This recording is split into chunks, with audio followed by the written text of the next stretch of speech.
An East End rivalry with playoff positioning in play took center stage as Highland Springs hosted Henrico. Welcome to Sportswire. I'm Will Catterley. Henrico versus Highland Springs. For the Warriors, a trip to the playoffs is already clinched, but the green and gold still have a shot at the number one seed before the regular season comes to a close. For the Springers, they were on the outside looking in, but a big win over their rivals would go a long way to getting right back in the playoff picture.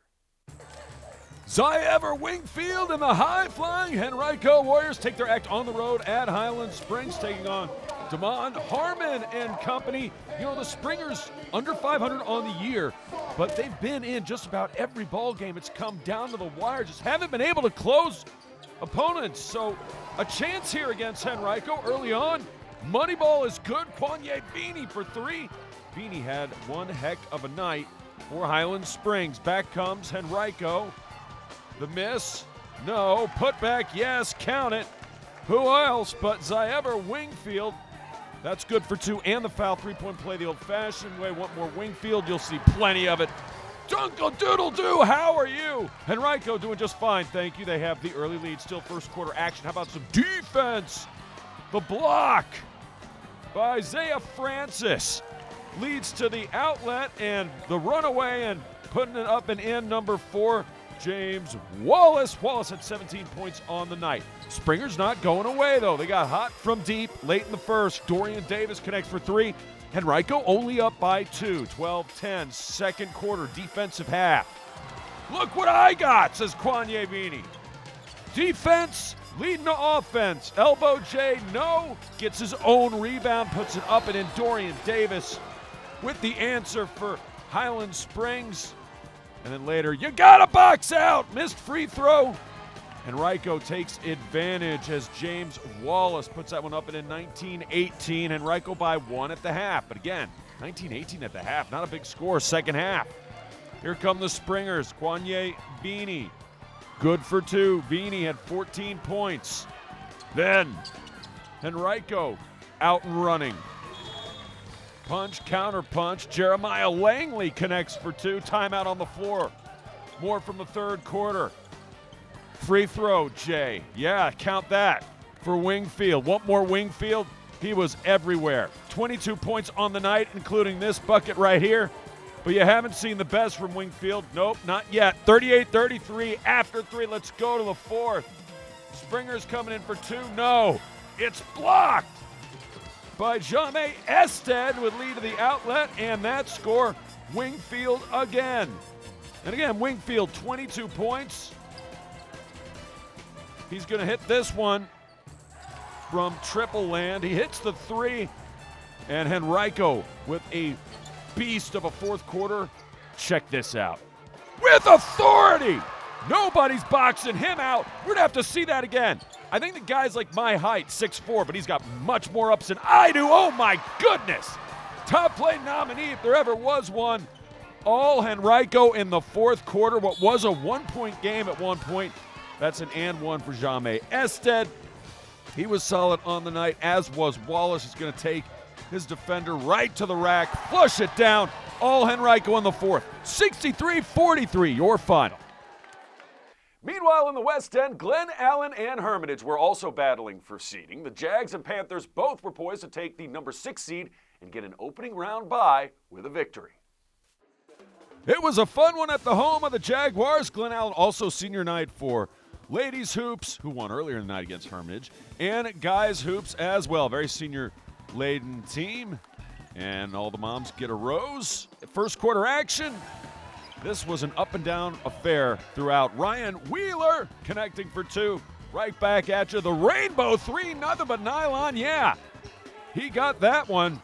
Number 1, James Moore. And you'll see more of Moore in Hermitage. On the run, the miss, no. Hermitage really loves to get out and run. They get that one to go for 2. They would have the early lead. Looked really good in the first half, especially. Still, first quarter action, that's good for 2 and 1. Glen Allen has answers. It came from the outside. Moneyball is good. Tevin Smith for 3. You want more Jags? You got it. More Smith. Corner pocket. Nothing but nylon once again. Here we go. Smith leading the way for the Jags from beyond the arc. Hermitage says, I'll do that and raise you one. Other corner, they got it as well. Number 0, Shane Tunstall puts it in. 15-12. Hermitage, Panthers in front. Second quarter. Great ball movement, finding the open man in the corner again. Panthers would lead by as many as 9. Jonas Grant connecting from long range, then the steal, score. Kashawn Cords, the 6'1 sophomore, getting it done. But Glen Allen would not go away, and that home crowd helped him out a little bit. Zelgan Jackson for 2. He was solid. Tunstall had 13. Eric Washington 15 for Hermitage, as Tunstall adds 2 of his 13.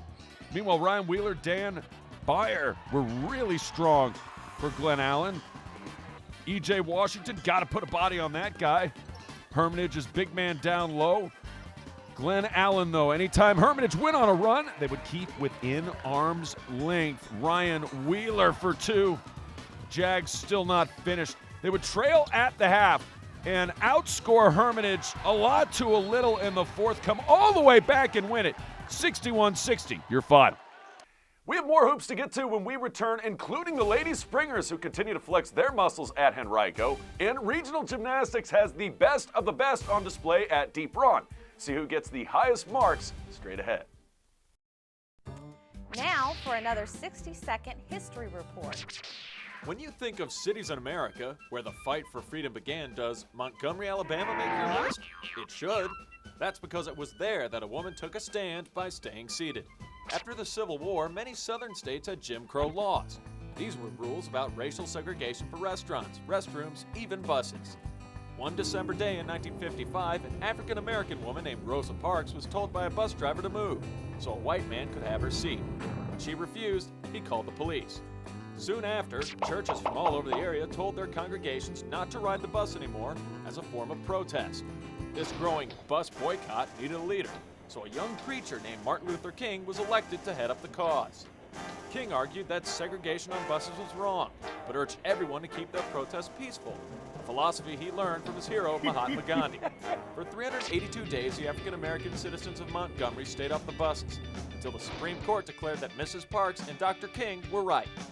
This event helped pave the way for the other peaceful protests, the elimination of Jim Crow laws, and introduced the nation to Martin Luther King, one of history's greatest champions for civil rights. So, here it is in a nutshell. Rosa Parks kept her seat, a young preacher shared the heat. Folks went walking, the court was talking, and Jim Crow was finally beat. That's Rosa Parks in 60 seconds. Welcome back to SportsWire Regional Gymnastics. To Deep Run High School we go. Henrico, one of the teams in action. This is Shemaya Thomas. She would do well on the floor, 5.32. It's been years since Henrico's fielded a gymnastics team. They are back for the first time in quite some time. How about first time since 1990 for the Highland Springs Springers, since they've had a team? Celicia Smith looks like she's been doing this for a while, though. Check it out on the beam. She's going to have one heck of a dismount and a strong, solid score of 7.5 for Celicia Smith. Want to see her on the vault? You got it. Very good score here as well. Nicely done. 8.875 for the all-around for Highland Springs. Godwin, one of the stronger teams at the event, and their number one on the beam, none other than Campbell Garner, seen here. Don't try any of this stuff at home unless you're a gymnast and you have a balance beam. Don't know why you'd have one in your house. But, hey, people collect different stuff. Garner, the balance beam, all about balance. It's also about execution, skill, degree of difficulty. Check this out. Woo! What a solid dismount that was. 8.75 for Garner. How about one of her teammates, Natalie Wolnick, on the floor? Absolutely solid for Wolnick. Check it out. I can't do flips like this. Wolnick obviously can. One of the leading scorers in the routine for Mills. Godwin, she finishes with an 8.7. Nice job by Wolnick. Sabrina Layton, Douglas Freeman, we stick with the floor. Yeah, Freeman, solid again. They lost the big three of their prime gymnastics to gymnasts to graduation. Still strong side. Sabrina Layton, an 8.1 on the floor, not to be outdone. This girl's been money for Douglas Freeman. Isabella Cavallo, 8.525 on the floor as well. And Rebels strong once again. How about Lacey Fisher? We move to the uneven bars now. Fisher. Talk about a really strong upper body to be able to do this event. Really strong core. 8.15 as she nails and sticks a landing to boot. One more, Freeman, you got it. Here's Isabella Cavallo. She's also on the bars. 8.15 for teammate Lacey Fisher. Could she do one better? No, but she wouldn't do worse. She scores an 8.15 as well. Freeman, solid team throughout. Doesn't quite stick the landing, but a solid score for Isabel Fisher. You know, one team we hadn't seen all year, but they've been really, really good is Glen Allen Jaguars. Anna Hughes seen here on the floor routine. 8.15. She was tremendous. One that would be even better, Ella Bloomfield, all around for Glen Allen. She was the number 2 overall all-around gymnast. I mean, she does every event. And the floor here, not too shabby as well. 8.225. Again, number 2 overall all-around in the regional meet. You're probably asking me, well, who was number 1? We'll get to her.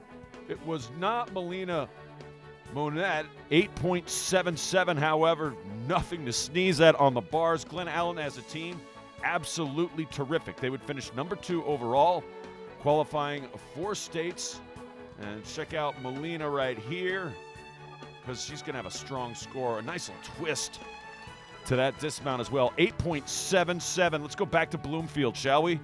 Yeah, here she is on the bars. Nobody did it better than Bloomfield on the bars, I'm telling you what. High degree of difficulty, tremendous body control, and I mean, just has to be perfect or she'd go backwards. Doesn't quite stick the landing, but that was a tough one. Twists and all. 9.3 on the bars, but number 1 went to deep run, and a lot of the reason why, well, vaults like that. 9.3 for Abby Bauer. They're just deep. It's just like their name, deep run. They've got deep depth of talent. Melina Ringus, she was number 1 all around overall. 9.1 on the vault. Emma Perkins, I mean, she gets an 8.8 on the floor, and that was one of Deep Run's lower scorers. Kindred Jones on the floor. Solid as well. Not just solid, excellent marks all around for Deep Run. That's what it takes to win. For Kindred Spirit Jones. 9.025 on the floor. And not to be outdone, here it is. Again, your number 1 overall all-around gymnast, Melina Ringus. 9.05 on the floor. She wins number 1 all-around overall. Deep Run takes first place in regionals. Glen Allen finishes number 2. And with that, let's go up-tempo. We start on the alumni front as former Springer track star and current Richmond Spider Cameron Ross was named Atlantic 10 Women's Track Rookie of the Week. Ross set a new Richmond record in the 60-meter hurdles with a time of 8.72 seconds. Sticking with the Springers, former lineman Mekhi Becton has been making headlines. Several mock NFL drafts have the Louisville offensive lineman as a first-round selection. Becton received all ACC honors for his play in 2019, and the 367-pound blocker looks poised to be a big pickup at the pro level. Back to the high school hoops, where Deep Run picked up a big win over Hermitage. Gabe Henderson led the way with 14 points, while Marshall Epperson pitched in 12 in a 51-41 victory. In ladies hoops, Henrico broke a Jaguar 12-game winning streak in a 53-52 win over Glen Allen. Jada Walker was on fire, pouring in 21 points, and Diamond Brown sparkled with 13. Godwin got a W in their matchup with Tucker. The Lady Eagles held the Tigers to just 2 points in both the second and third quarters, and Avery Aldridge scored 16 in a 39-26 victory. Back to basketball now. Highland Springs traveling to Henrico, and sometimes you just have nights like this where you get off to such a ridiculous start that you're just in trouble. Highland Springs does that to a lot of teams. Sydney Boone and company doing just that. She connects 4-2, does Boone. They would have a 24-0 lead, and yeah, that's a score after the end of one quarter, 29-1. I'm not joking. That is not a mistake on the scoreboard. Henrico coming back in the second. They're not giving up. Diamond Brown connects for 2. Then Brown and Henrico looking for more. Highland Springs says, we'll take that. Thank you very much. Kia Boyd finds who else? Sydney Boone, who led the way with a lot of points. Henrico trying to come back again. Springers are probably the best in the business at turning defense into offense. They do it again right there. Lucy Bassett connecting for 2. All Springers in this one. You want more Sydney Boone and you want more defense? This is how you trap and just create pressure. Boone instinctively gets in the passing lane. Easy squeezy, lemon peasy. She connects for 2 on the layup. Henrico looking for something to go their way and just keep watching. I mean, this is how quickly things can get away from you. And this is how Highland Springs scored the first 24 points of the game. Boone again. Springers still not finished, but a moment of redemption for Henrico. The steal, the score, using the glass. Nice job. Alicia powers that one in. 44-9 at the half, however. Matter of fact, that's a running clock situation where you're up by 30 or more in the second half. That's what we got ourselves into. Henrico, again, powers, puts it up and in for 2. More from the green and gold, this time stolen by the Springers. Great save. And that's when effort pays off into action and positive action. That is up and in for 2. Springers connect once again.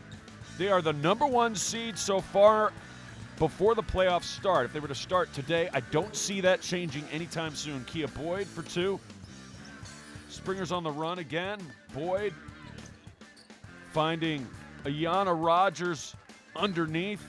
10 teams in the guys and girls field this year. That means the 7 will play the 10, the 8 will play the 9, and 6 teams will have a bye as number 10, Michaela Clark, scores 2 right there. More Springers. My goodness, they are good. She corrals that one. It's Clark. 2 more for her. Springers run away with this from the get-go. Final score, Highland Springs 70, Henrico 18.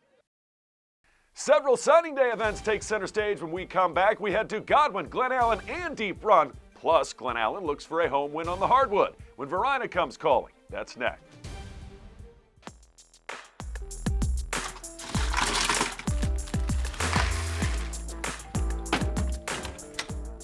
Thank you.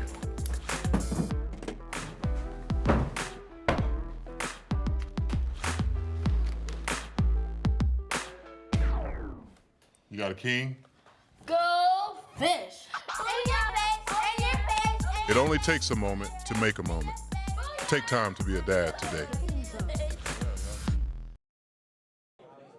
Welcome back to SportsWire. Big time signing day at the home of the Jaguars. Glen Allen, 4 altogether. Caleb Brown, seen right there. He's a Delta Devil. Wide receiver signs with Mississippi Valley State. All football players, by the way. Tyler Johnson, tight end. He'll take his talents to Glenville State at West Virginia. Caleb Vernon will go to Fairmont State. There he is. He is a linebacker. And Solomon Dozier casts his lot as a defensive lineman at Howard University. It's going to be true about all of these guys. They took care of their business on all levels. In the classroom, on the field, in the weight room. And the one thing that I try to ingrain in all of them is just doing what's necessary and more. And they did that and more the moment they've been waiting for, signing on the dotted line, their national letters of intent. Hey, awesome, cool moment for ex-coach Salvador Camp. I had the opportunity to play with them. Just want to thank Coach Camp because along with these guys right here, he was a big part in me playing football, and he was a big part of me, getting to where I am today.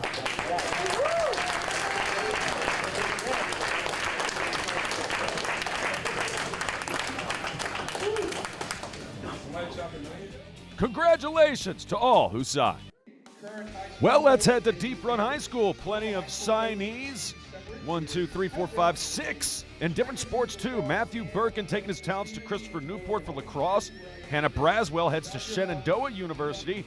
She also will play lacrosse. Colby Burcham, back-to-back state titles in cross country. And he'll play track as well, run track as well, I should say, at Virginia Tech. Lindsay Hare, University of Lynchburg, staying in-state for swimming. Rice Peterson signs a scholarship with Lander University for lacrosse, and Haley Sell signs with Western New England University. She'll play volleyball.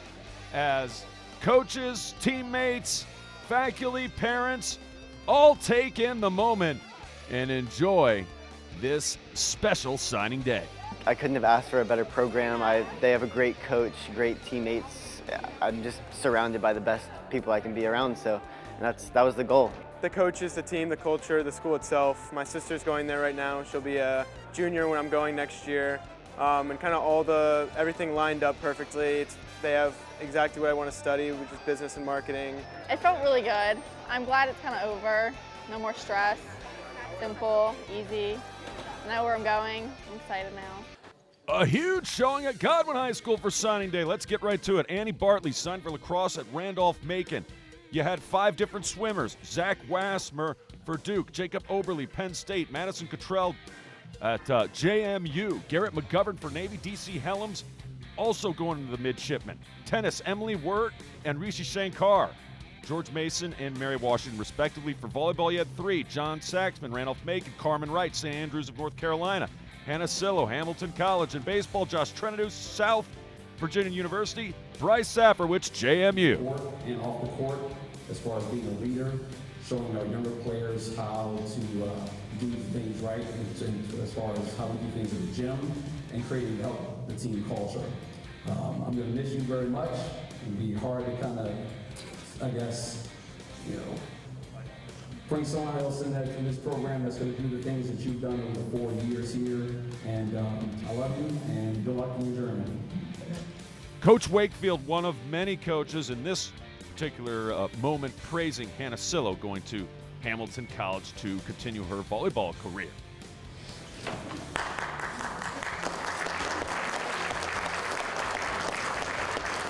It's just a close campus. It's nice. Like first time I went to the campus, it was like just catching to my eyes, and the baseball field's nice. I just loved everything about it. Coaches showed so much support for me and my family, everything like that, and I'm just happy to be going to Gymnastics. Back to the hardwood now, some ladies hoops. Varina traveling on the road, trying to defend the house, is Glen Allen. I said earlier in up-tempo, their 12-game winning streak was snapped, but Glen Allen has been extremely strong. Varina coming right at you. That bucket is up and good. Blue Devils were solid early and often. The steal by Brooklyn Isom, and then inside, that dog will hunt. That shot is up and good. Varina up early on the road, but this girl has been on fire. Carmen, all bets are off. Sinks the money ball. She had 19 points on the night. Still, first half highlights. Jags, a little Euro step. Count that. Doris Weldon connects for 2 down low. Varina looking for answers. Sukins, Amaya with the steal, and then Sukins finds who else but Carmen Betts, another triple for Betts. And many consecutive games with a three-pointer for Betts coming into this one. She kept that streak alive. Sukins, nobody's going to come up on me. Hey, the bank is open, high off the glass. She connects for the long J.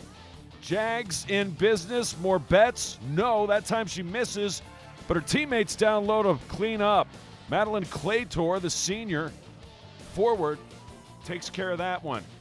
Blue Devils not going away. This is a really young team. A lot of freshmen, a lot of sophomores. They're only going to get better as the years go on. Alicia Downey connecting. She's one of the freshmen. And then just overextending on defense. Betts takes advantage. A three-point play is good as she sinks the long-range triple. Varina trying to stay in this one. Degree of difficulty there. Tough angle. Knocks it in for the J. Well done by Alicia Downey. More from Varina, number 24, Rakira, Tennessee. She led all scorers for the Lady Blue Devils, but it wasn't quite enough against this very deep and talented Glen Allen side. Straight to the rack for Sukin, 63-36, your final. Remember, if you have questions or comments about the show, just send me an email to this address, sportswire@henrico.k12.va.us, and you can always follow us on Twitter. I can't wait to see ya next time on Sportswire.